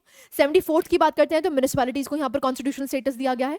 नेक्स्ट 86th अमेंडमेंट की बात करते हैं तो राइट टू एजुकेशन यहाँ पर 21A ऐड किया गया था और फंडामेंटल ड्यूटीज में के 51A के यहाँ पर ऐड किया गया था, ठीक है। और यहाँ पर आर्टिकल 45 जो डीपीएसपीज में देखने को मिलता है उसका कॉन्टेक्स्ट चेंज किया गया था। नेक्स्ट अगर हम बात करते हैं तो आपको देखने को मिलता है 92nd अमेंडमेंट, बहुत इंपॉर्टेंट है, क्या ऐड किया गया था, बोडो, डोगरी, मैथिली और संथली, ये ऐड किया गया था 8th शेड्यूल में। 97th की अगर बात करते हैं तो यहाँ पर कॉन्स्टिट्यूशनल प्रोविजन दिया था किसको, कोऑपरेटिव सोसाइटीज को, ठीक है। तो कोऑपरेटिव सोसाइटीज को ऐड किया गया था और यहाँ पर नया पार्ट 9B ऐड किया जाता है, डीपीएसपी में 43B ऐड किया जाता है, ठीक है। नेक्स्ट अगर हम बात करते हैं 101st कॉन्स्टिट्यूशनल अमेंडमेंट, तो यहाँ पर जीएसटी आपको देखने को मिलता है। 102nd की अगर बात करते हैं तो कॉन्स्टिट्यूशनल स्टेटस दिया गया एनसीबीसी को, which is national commission for backward classes, जो कि आपको 338B में देखने को मिलता है, ठीक है। सो empowered the president to specify the socially and educationally backward classes in relation to the state or the territory। 103rd amendment की बात करते हैं तो यहाँ पर empower किया गया है स्टेट को to make special provisions for advancement of any economically weaker sections, EWS category को यहाँ पर reservations दी गई थी, एंड किसके तहत दी गई थी, 103rd amendment के तहत। 104th amendment की बात करते हैं तो it extended the deadline for secession of seats for SC and ST। SC and ST की secession होने वाली थी लेकिन इसको एक्सटेंड कर दिया गया है। यहाँ पर आपको रिजर्वेशन देखने को मिलती है अभी भी SC और ST की, लेकिन यहाँ पर जो एंग्लो इंडियन कम्युनिटी है उसकी जो सीट्स थी उसको रद्द कर दिया गया था, खत्म कर दिया गया था, ठीक है जी। It removed the reserved seats for Anglo Indian citizens. Next अगर हम 105th की बात करते हैं तो यहाँ पर it restored state governments power to prepare socially and educationally backward list. So actually में इससे ले लिया गया था, वापस ले लिया गया था, लेकिन इनको रीस्टोर कर दिया गया है कि अब स्टेट गवर्नमेंट यहाँ पर सोशली और एजुकेशनली बैकवर्ड क्लास की लिस्ट बना सकती है कि कौन सोशली और एजुकेशनली बैकवर्ड क्लासेस एग्जिस्ट करते हैं। नेक्स्ट 106th अमेंडमेंट की बात करते हैं तो आप देख सकते हैं it reserves 1/3 of all seats in women for women in Lok Sabha and state legislative assemblies of the national capital territory, जहां पर भी लेजिस्लेचर्स एग्जिस्ट करते हैं। Now the reservation will be effective after the publication of census. एक बारी census होगा, delimitation commission बैठेगा, census होगा, सेंसस के बाद आपको देखने को मिलेगा इसको इंप्लीमेंट कर दिया जाएगा following the acts commencement and endures for a 15-year period. 15 सालों के लिए इसको लागू किया जाएगा, ठीक है जी। So it is 106th constitutional amendment, बहुत इंपॉर्टेंट है, पूछा जा सकता है। नेक्स्ट कुछ इंपॉर्टेंट कमिटीज जिसके बारे में हम पढ़ लेते हैं। सो आपको पहले देखने को मिलती है नेहरू रिपोर्ट 1928, जो कि आप पढ़ते हैं, आपको पता ही है। यहाँ पर नेहरू रिपोर्ट यहाँ पर बेसिकली प्रपोज किया गया था कॉन्स्टिट्यूशनल रिफॉर्म्स। नेक्स्ट आपको सप्रू कमेटी देखने को मिलती है, तो यहाँ पर रिलेशनशिप की बात की गई थी between the princely states. So princely states का क्या रिलेशनशिप रहेगा इंडियन यूनियन के साथ, उसमें आपको सप्रू कमेटी देखने को मिलती है 1945। उसके बाद 1948 सरदार पटेल कमेटी देखने को मिलती है, जहां पर स्टेट रीऑर्गेनाइजेशन एक्ट 1956 का बनाया जाता है। नेक्स्ट आपको धार कमीशन देखने को मिलता है। As you know it investigated the Jallianwala Bagh massacre and recommended actions against General Dyer. So again important, ये एसके धार कमेटी नहीं है, ये कमीशन है, धार कमीशन, याद रखना है, ठीक है। नेक्स्ट अगर हम बात करते हैं शाह कमीशन, तो शाह कमीशन बनाया गया था कब, जब इमरजेंसी लगाई गई थी। तो इमरजेंसी में जो भी यहाँ पर एक्सट्रीम्स किए थे स्टेट ने, उस पे कमीशन बिठाया गया था। It was known as Shah commission. कब, 1977 में। मंडल कमीशन किसके लिए बनाया था, ओबीसीज के लिए, socially and educationally backward classes के लिए। सरकारी कमीशन की अगर बात करते हैं तो अगेन सेंटर स्टेट रिलेशंस के लिए इंपॉर्टेंट है। नेक्स्ट आपको पंची कमीशन देखने को मिलता है 2007 में। अगेन यहाँ पर सेंटर स्टेट रिलेशंस के बारे में सजेशंस दी गई थी। नेक्स्ट अगर हम बात करते हैं जस्टिस वर्मा कमेटी, बहुत इंपॉर्टेंट है, निर्भया केस के तहत बनाई गई थी। सो निर्भया केस को यहाँ पर डिटेक्ट करने के लिए, पॉक्सो एक्ट में चेंजेस करने के लिए रिकमेंडेशंस इन्होंने ही दी थी। नेक्स्ट आपको देखने को मिलता है रंगनाथन मिश्रा कमेटी। सो यहाँ पर अपलिफ्टमेंट की बात की गई थी for socially and educationally backward classes among religious and linguistic minorities. So religious और लिंग्विस्टिक माइनॉरिटीज जो एग्जिस्ट करती हैं, उसमें भी जो सोशली और एजुकेशनली बैकवर्ड क्लासेस हैं, उनको अपलिफ्ट कैसे करा जा सकता है, उसके लिए कमीशन बिठाया जाता है, रंगनाथन मिश्रा कमीशन। नेक्स्ट अगर हम बात करते हैं national commission to review the working of constitution, जिसको जस्टिस MN वेंकटचलिया कमीशन भी कहा जाता है। सो यहाँ पर देखा गया था कि क्या क्या चेंजेस होने चाहिए पॉलिटिकल सिस्टम में और क्या क्या चेंजेस होने चाहिए कॉन्स्टिट्यूशन में, उसको हम बेसिकली बेहतर बना सकते हैं जैसे जैसे हमारी सोसाइटी चेंज कर रही है। नेक्स्ट आपको देखने को मिलता है जस्टिस JS वर्मा। सो JS वर्मा की बात करते हैं तो जो दिल्ली गैंग रेप केस हुआ था, it suggested amendments to criminal laws में यहाँ पर चेंजेस होने चाहिए। नीति आयोग की अगर बात करते हैं तो किसको रिप्लेस किया था, प्लानिंग कमीशन को रिप्लेस किया था, एंड बेसिकली एक premier think tank of the India है। नेक्स्ट 15 फाइनेंस कमीशन की बात करते हैं 2017 में। लोढ़ा कमेटी की अगर बात करते हैं तो BCCI के लिए, ठीक है, स्ट्रक्चरल रिफॉर्म्स यहाँ पर सजेस्ट किए गए थे BCCI में, और IPL जो आपको देखने को मिलता है। अशोक मेहता कमेटी की अगर बात करते हैं तो अगेन किसके लिए थी, पंचायती राज इंस्टीट्यूशंस के लिए थी। राज मन्नार कमेटी की अगर बात करते हैं तो reasons for bank nationalisation and recommendation measures for improving banking policies. तो बैंकिंग पॉलिसीज को यहाँ पर बैंक नेशनलाइजेशन की बात की गई थी। राज मन्नार कमेटी बहुत इंपॉर्टेंट है। नेक्स्ट अगर हम बात करते हैं तो आप देख सकते हैं MB Shah committee, examine cases of illegal mining जो अक्रॉस आपको कंट्री देखने को मिलती है वो। नेक्स्ट माधव मेनन कमेटी की अगर बात करते हैं तो लीगल प्रोफेशन में, एजुकेशन में क्या क्या चेंजेस हो सकते हैं, उनके लिए कमेटी बिठाई गई है। नेक्स्ट ऐसे ही वांचू कमेटी आपको देखने को मिलती है। Wanchu committee is spy chronicles, case involving alleged espionage activities. तो जो भी स्पाई एक्टिविटीज हैं उसके लिए कमेटी बिठाई जाती है, वांचू कमेटी। नेक्स्ट के मल्होत्रा कमेटी की अगर बात करते हैं तो एडा, so basically it is insurance regulatory and development authority. तो एस्टैब्लिशमेंट करी गई थी एडा एक्ट की, किस कमेटी के बाद, के मल्होत्रा कमेटी के बाद। नेक्स्ट अगर हम बात करते हैं तो आपको देखने को मिलती है वेंकट स्वामी कमीशन, जो कि 1996 में लाया जाता है इंडियन स्टॉक मार्केट को रेगुलेट करने के लिए। जो भी स्कैम्स देखने को मिल रहे हैं उसके लिए कमेटी बिठाई गई थी। केलकल कमेटी की अगर बात करते हैं तो डायरेक्ट एंड इनडायरेक्ट टैक्सेस के लिए, टैक्स रिफॉर्म्स की बेसिकली बात करी गई थी।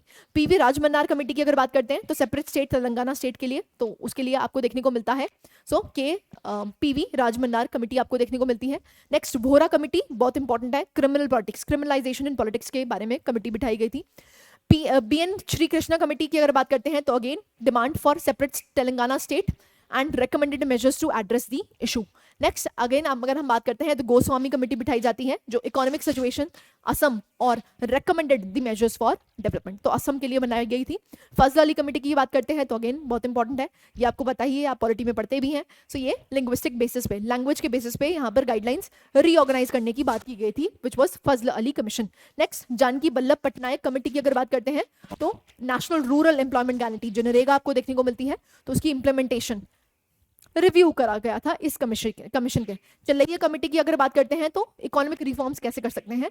नेक्स्ट अगर हम कस्तूरी रंगन कमेटी की बात करते हैं तो नेशनल एजुकेशन पॉलिसी बहुत इंपॉर्टेंट है 2020 की। RM लोढ़ा कमेटी की अगर बात करते हैं तो आपको देखने को मिलता है बोर्ड कंट्रोल BCCI, ये हम अभी पढ़ के आए हैं। नेक्स्ट अगर हम बात करते हैं श्याम बेनेगल कमेटी की किसकी है, रिकमेंडेशंस फंक्शनिंग देखी जाएगी CBFC की, that is central board for film certification, ठीक है, तो 2016 में बनाई जाती है। अजीत डोभाल कमेटी की अगर बात करते हैं तो बॉर्डर इंफ्रास्ट्रक्चर, जो भी हमारे बॉर्डर एरियाज हैं वहाँ का इंफ्रास्ट्रक्चर और मैनेजमेंट कैसे होना चाहिए। TSR सुब्रमण्यम की बात करते हैं तो reforms in the higher education, बहुत इंपॉर्टेंट है, बार बार हम मेंस में जरूर पढ़ते हैं। नेक्स्ट आता है रंगराजन कमेटी की अगर बात करते हैं तो यहाँ पर फाइनेंशियल इंक्लूजन, जो भी फाइनेंशियल इंक्लूजन कर रहे हैं, जो भी डिजिटाइजेशन कर रहे हैं, उसके लिए जो भी एग्जामिन किया जाएगा, उसको रिव्यू किया जाएगा, वो आपको रंगराजन कमेटी देखने को मिलती है। NK सिंह कमेटी की अगर बात करते हैं FRBM एक्ट बहुत इंपॉर्टेंट है, इकोनॉमी में पढ़ते हैं, that is fiscal responsibility and budget management. Vijay Kelkar committee की अगर बात करते हैं तो PPP, सो जो PPP पार्टनरशिप्स हैं, पब्लिक प्राइवेट पार्टनरशिप्स हैं इंडिया में, उसके लिए कमेटी बिठाई गई है। ऐसी राजेंद्र सचर कमेटी बहुत फेमस है, बार बार मेंस में हम पढ़ते हैं। सो यहाँ पर एजुकेशनल स्टेटस की बारे में बात की गई है, स्पेशली मुस्लिम्स के। नेक्स्ट आपको एपी शाह कमेटी देखने को मिलती है, तो यहाँ पर imposition of minimum alternate tax, या इकोनॉमी में पढ़ते हैं। मैट के बारे में फॉरेन इंस्टीट्यूशनल इन्वेस्टर्स के जो भी इशू है उसको रिजॉल्व करने के लिए। बिमल जलन कमेटी की अगर बात करते हैं तो बैंकिंग रिफॉर्म्स के बारे में बात करी गई है। रघुराम राजन कमेटी की बात करते हैं तो फाइनेंशियल सेक्टर में यहाँ पर रिव्यू करने की बात की गई है। वाई.वी. रेड्डी कमेटी की बात करते हैं तो efficiency of the financial sector. Next Tarapur committee की अगर बात करते हैं तो कैपिटल अकाउंट कन्वर्टेबिलिटी, अगेन ये हम इकोनॉमी में पढ़ते हैं। नेक्स्ट रंगराजन कमेटी की अगर बात करते हैं तो banking reforms. Abid Hussain committee की बात करते हैं तो पीडीएस सिस्टम को यहाँ पर रिव्यू करने की बात की गई है, पब्लिक डिस्ट्रीब्यूशन सिस्टम। नेक्स्ट अगर हम बात करते हैं Suresh Tendulkar committee, poverty estimates की बात की गई है, तेंदुलकर कमेटी। नेक्स्ट अगर हम बात करते हैं बघुल कमेटी बैंकिंग सेक्टर के लिए अगेन बनाई गई है। अगेन ऐसे ही अगर अजीत रानडे कमेटी की बात करते हैं तो अर्बन कोऑपरेटिव बैंक्स के लिए। नचिकेत मोर कमेटी बहुत इंपॉर्टेंट है, कॉम्प्रिहेंसिव फाइनेंशियल इंस्टीट्यूशंस जो भी फाइनेंशियल सर्विसेज हैं उसको यहाँ पर यूनिवर्सलाइज करने की बात करी गई थी। संथनम कमेटी की अगर बात करते हैं तो यहाँ पर करप्शन चार्जेस बहुत इंपॉर्टेंट है, करप्शन के अगेंस्ट काम किया गया था, ये हम एनीवेज पॉलिटी में बहुत ज़्यादा पढ़ते हैं। नेक्स्ट नरसिम्हन कमेटी की बात करते हैं तो financial sector reforms leading to establishment of new private sectors. ऐसे ही Subbarao committee for small savings, as you know small savings के बारे में है। विजय केलकर कमेटी की बात करते हैं तो पीपीपी हम पढ़ के आए हैं अभी इसको। यशवंत सिन्हा कमेटी की अगर बात करते हैं अगेन एफआरबीएम एक्ट के तहत की कहा गया था। पीजे नाइक कमेटी की अगर बात करते हैं तो पीजे नाइक है आपका पब्लिक सेक्टर बैंक्स के लिए। ऐसी दीपक पारेख कमेटी की बात करते हैं इंफ्रास्ट्रक्चर प्रोजेक्ट्स के लिए। नेक्स्ट अगर हम बात करते हैं रजवाड़े कमेटी फॉर फॉरेक्स मैनेजमेंट, ठीक है। ऐसी अगर हम बात करते हैं Rajendra Sachar committee, so socio economic and educational status of Muslims. Shanta Kumar committee FCI बहुत इंपॉर्टेंट है, ये हम मेंस के लिए पढ़ते हैं। फूड कॉर्पोरेशन ऑफ इंडिया के तहत जो भी वर्किंग है फंक्शनिंग है उसको एग्जामिन करने के लिए। कस्तूरी रंगन न्यू एजुकेशन पॉलिसी है जो हम पढ़ के आए हैं। ऐसी आरवी गुप्ता कमेटी की अगर बात करते हैं तो पावर सेक्टर रिफॉर्म्स में। अरविंद मायाराम कमेटी की बात करते हैं, एफडीआईस के बारे में बात की गई है, तो जो भी डेफिनेशंस को यहाँ पर रीडिफाइन चेंजेस करे गए हैं। ऐसी अगर हम बात करते हैं तो आपको सुमित बोस कमेटी देखने को मिलती है which is compensation under GST. क्या कॉम्पनसेशन देनी चाहिए जीएसटी क्योंकि लागू किया गया था, तो एज यू नो जीएसटी जब लागू किया गया था तो स्टेट्स के जो रेवेन्यू है उसमें डैमेज हो रहा था, तो क्या कॉम्पनसेशन रहनी चाहिए वो सुमित बोस कमेटी में बिठाई गई थी, बहुत इंपॉर्टेंट है 2020। नेक्स्ट तपन राय कमेटी की अगर बात करते हैं फिनटेक कंपनीज जो एग्जिस्ट करती हैं उनकी रेगुलेटरी कैसे होनी चाहिए। अरविंद सुब्रमण्यम कमेटी की अगर बात करते हैं तो अगेन जीएसटी स्ट्रक्चर कैसे होना चाहिए, रेट्स क्या तय होने चाहिए, ये अरविंद सुब्रमण्यम कमेटी आपको देखने को मिलती है। माधवराव कमेटी की बात करते हैं तो रेवेन्यू डेफिसिट जो स्टेट्स का हो रहा है उसके तहत क्या सजेशंस होनी चाहिए वो माधवराव कमेटी आपको देखने को मिलता है। Arvind Panagariya committee on poverty estimates, so methodology देखी जाएगी कि पॉवर्टी लाइन कैसे हम ड्रॉ कर सकते हैं, क्या उसकी डेफिनेशन होनी चाहिए। सुखमोय चक्रवर्ती कमेटी की अगर बात करते हैं तो मॉनेटरी पॉलिसी और इकोनॉमिक रिफॉर्म्स की। ऐसे ही Montek Singh Ahluwalia, so micro and small and medium enterprise MSMEs के लिए यहाँ पर कमेटी बिठाई गई है, बहुत इंपॉर्टेंट है, नेम्स में लिखते हैं Montek Singh Ahluwalia committee. Next Narayan committee की अगर बात करते हैं तो कॉर्पोरेट गवर्नेंस की बात करी गई है। नेक्स्ट रामचंद्र कमेटी की अगर बात करते हैं तो डिसइन्वेस्टमेंट ऑफ पब्लिक सेक्टर, तो डिसइन्वेस्टमेंट जो करी जाती है उसके लिए क्या क्या मेजर्स होने चाहिए वो बताया गया है। नेक्स्ट अगर हम बात करते हैं तो Urjit Patel committee monetary policy framework के लिए। भागवती कमेटी एडमिनिस्ट्रेटिव रिफॉर्म्स के लिए। जस्टिस वाधवा कमेटी, सो प्रिवेंटिव मेजर्स जो कॉर्पोरेट फ्रॉड्स हो रहे हैं उसके क्या प्रिवेंटिव मेजर्स हो सकते हैं उसके लिए ये जस्टिस वाधवा कमेटी बनाई गई है। अशोक देसाई कमेटी की अगर बात करते हैं तो कॉम्पनसेशन पॉलिसी क्या रहनी चाहिए। एमबी शाह कमेटी, सो इलीगल माइनिंग जो चल रही है उसके लिए। चक्रवर्ती कमेटी की अगर बात करते हैं तो रिलेटेड टू इंडस्ट्रियल लाइसेंसिंग।